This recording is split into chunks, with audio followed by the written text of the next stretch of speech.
За, сүүлийн энэ амлаг айлтгий. Монгол улсын сонгуулийн тухай хуулийн холбогдох залтууд тухайн зөрчигдөж байгаа талаар хэвлэм байгуулах залтаар Монгол ардын өсөлт нам, Монгол ардын нам хүн намын төлөөд одоо үлдсэн ирсэн байна.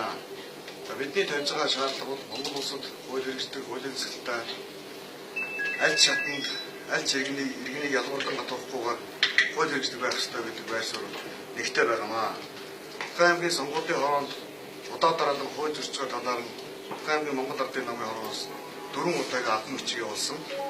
Сонгуулийн хорооноос тодорхой албан бичгийн хариу эрэхтэй хуулийг өөрчилсөн, хуулийн одоо холбогдох заалтанд тохируулаагүй өөр одоо утга санаатай заалтуудыг явуулж байгаа.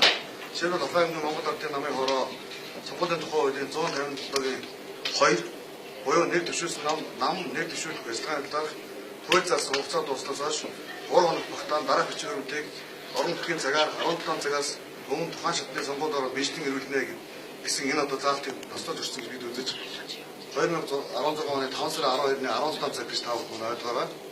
Ингээд одоо намууд нэр дэвшүүлэх материалыг хүлээн өгөх явцад аймгийн арьсан намаас зохисгүй үйлдэл гаргасныг бол аймгийн хэв мэдээллийн байгууллагууд сонгуулийн хороо бол одоо хүлээн зөвшөөрч хэвлийн одоо байгууллагууд бол сонгуулийн хорооны дараа тайлбар өгсөн байдаг.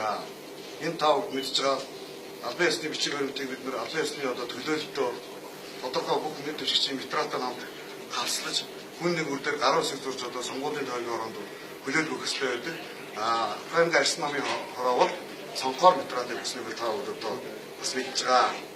За 154 зүйлийн нэг залтнууд сонгуульд орж нам нэр дэвшүүлэх ажлыг санал өдрөөс 55 хоногийн өмнө эхлээд 5 хоногийн хугацаанд дуусгана гэж 5 сарын 9-ний өдрийн одоо бас ийм хуулийн холбогдох залтууд байгаа.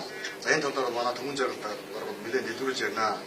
За 152 дээр нь нам нэр дэвшүүлэхдээ тухайн орон нутгийн хурлын сонгуулийн тойр тусварт ногдсон мандатын тоотоо адил тооны үнийг нэр зааж дэвшүүлэн нийт нэр дэвшигчдийн тойргийн дугаарын дагуу дугаарлаж байна гэдэг энэ сонгуулийн хуулийн 155-2-ыг бид устдаа зөрчилсөн гэж үзэж байгаа. Одоогийн байдлаар биднэрт одоо аймгийн арьсан нам бол 66 оны нэр дэвшүүлсэн баримтыг тав одоо саяхан энэ төдөө цэгийн бутан нөөц цэгийн одоо төвийн сайтууд гарсан байсныг бид одоо бас хуулийн осроо тав дарцаж үзэж байгаа. Ингээд аймгийн сонгуулийн хороо хуулийн дагуу ажиллаа хийж чадахгүй байгаа гэдгийг бид онцлог хэлхийг хүсэж байна. Тодорхой хариултуудыг өгөх ёстой, сонгуул шудраг болох ёстой.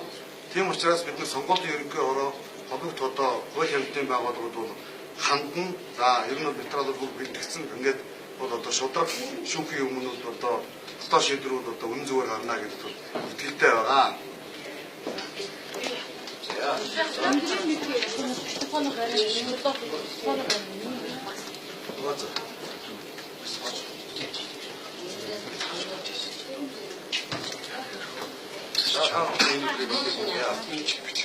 За, арай хугацаанд